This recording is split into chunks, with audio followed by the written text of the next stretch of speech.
Good afternoon.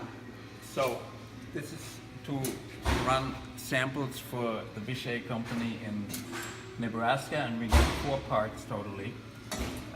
We have this part here, which is about 14 gauge or 12 gauge. With a machine like this, it's not so critical to have the material thickness exact. And then we have a few other stainless parts that I will comment on a little bit later, but first about the machine. You have 2 cross belts in the machine, one in the front and one behind there. The front one grinds right to left, the back one grinds left to right. So we come from both directions. We will run the part at an angle so that everything in here gets equally exposed to the sanding blocks. You see here we have our new sanding blocks on there, which have a slightly different geometry. They are slotted in the middle so that they can apply better to inside contours, which I think will work very well on these parts. These are punched. They have a sharp burr, but not too much burr, and I think we will get a very good result with this. The other parts that we have is we have 2 parts that are grained the same way, and what we will do is we will run one diagonal so that you will see the crosshatch, and we will run one parallel so that you see what kind of a finish that will do.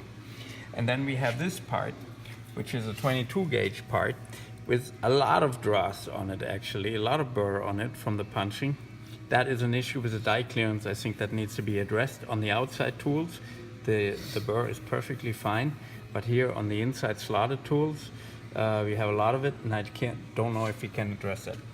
In order to save conveyor belt, and also in order to be able to hit it a little bit harder to expose it off the conveyor belt, I made myself a little pad from old conveyor belt. I'm going to run this on there, and this is going to ultimately save you a lot of consumable in the conveyor belt, because if you run a thin part like this, of course you will be heavy with the brushes in the conveyor belt, which is normal. The conveyor belt can be a consumable. It exchanges in under 2 hours and has a reasonable cost. We figure in thinner parts you need to figure $2 to $3 consumable for the conveyor belt.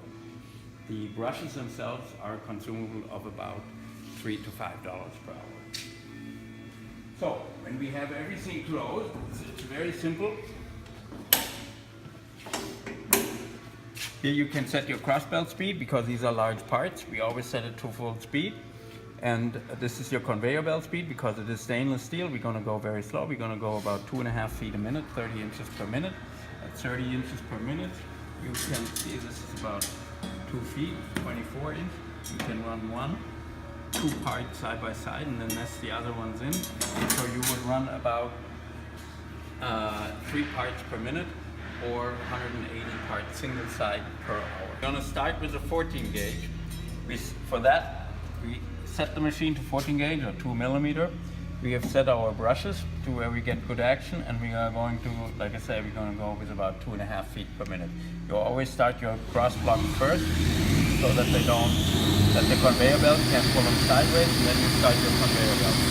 And then all you have to do is put your part on. Like I said, we're going to go at an angle. And with this pattern, it could be that we need to go on the burr side the second time 90 degrees twisted to really get a very good result.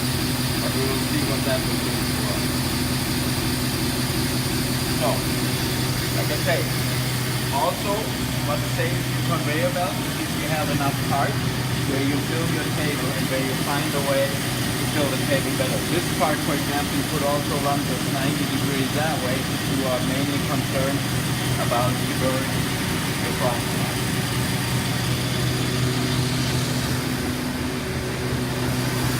Here we can already see the white line on the outside, so we have a nice smooth radius on here.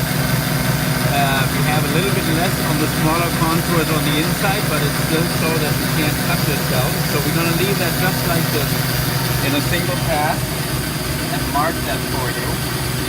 That was about 30 inches a minute. What we are checking for is also temperature.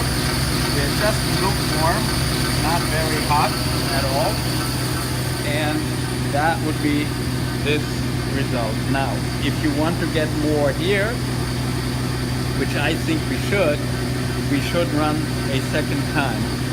I'm almost thinking about whether we should cut this and run one part single pass and the other part double pass.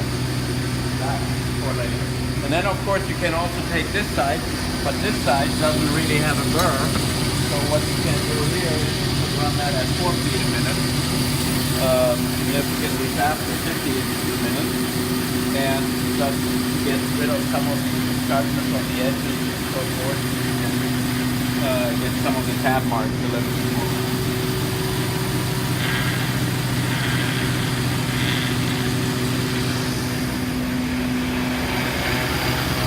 And that then also gives you a consistent finish on both sides.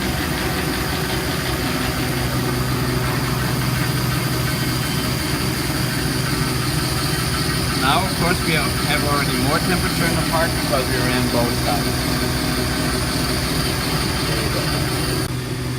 To change over to these parts, they're a little bit thicker than what we ran before. And like I say, mainly I check that visually. Actually the same thing, same 40 here. So what we're going to do here is we're going to run one at an angle like we said before, and we are going to run one with the grain direction, and you will see the difference in finish. That the cross shell will now not on the left side, not make a crosshead, but it will make a very smooth surface. Again, here we have very nice rounded edges, and you see a little bit of a cross edge on there.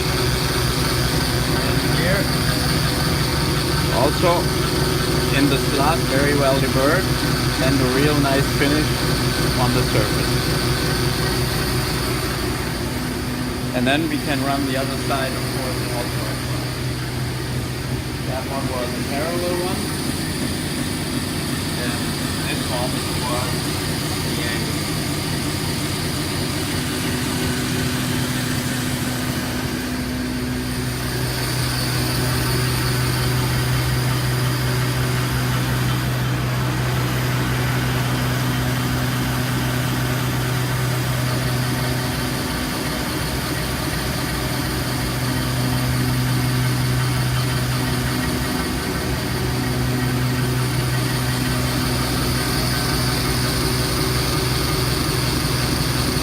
Of course, when you have scratches, it will not remove the scratches. You will still see those marks. And here is more for the cross. You see that there's a difference in appearance between the two of them. In this part, if we compare it in thickness, it's between this and that. So it's about 3 millimeters for heavy gauge. So all we do is we're going to bring this up. We're actually going to be a little bit more aggressive here. Again, we're going to put this at an angle. And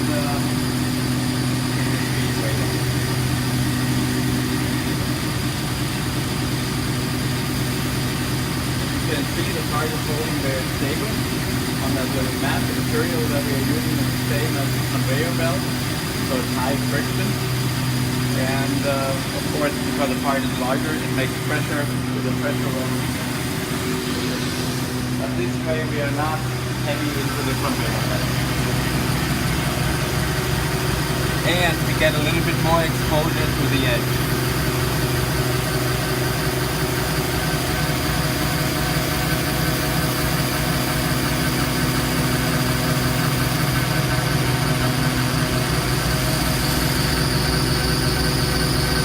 Because this has so much burr, you can see this now, it's already smooth so that you won't cut yourself. It's a good edge. But what I will do is I will run this one more as a second pass now, mark it on the part that it was run a second pass, and then you will see what that does, how it improves those edges. They are also very close together, so it's very hard for the brush to get in between. So before we ran it like this, so now we don't run it.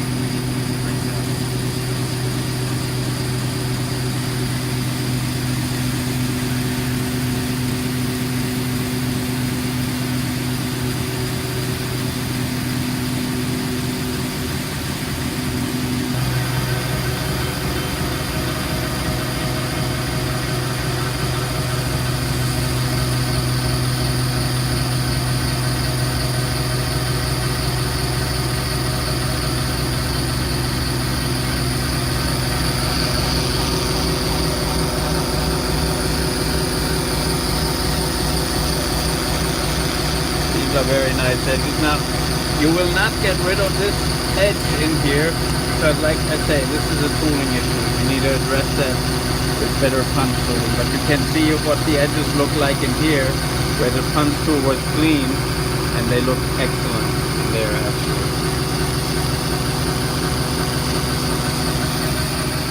What I'm going to do is I'm just going to run that part also reverse. Of course, now it doesn't fit our mat as well as it did before, so we are going to we are a little bit off, but that doesn't matter. It holds just the same, and we can process it.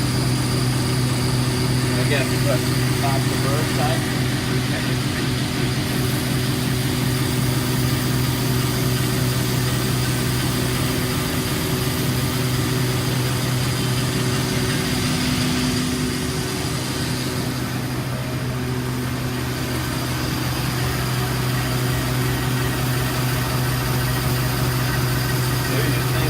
doesn't move, so the fixture, the placement doesn't need to be exactly the size, but of course it helps because then you don't have totally exposed edges, but also the edge that was free, not bent, and of course now you have very good exposure here and make that very round.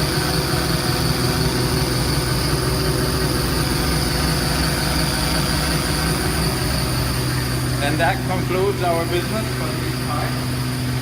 We'll ship them back to you, and I appreciate you setting them down and let us try this. This was an interesting experiment for us.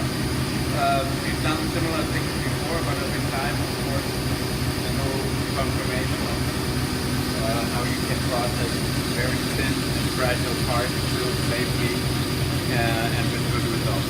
Thank you very much.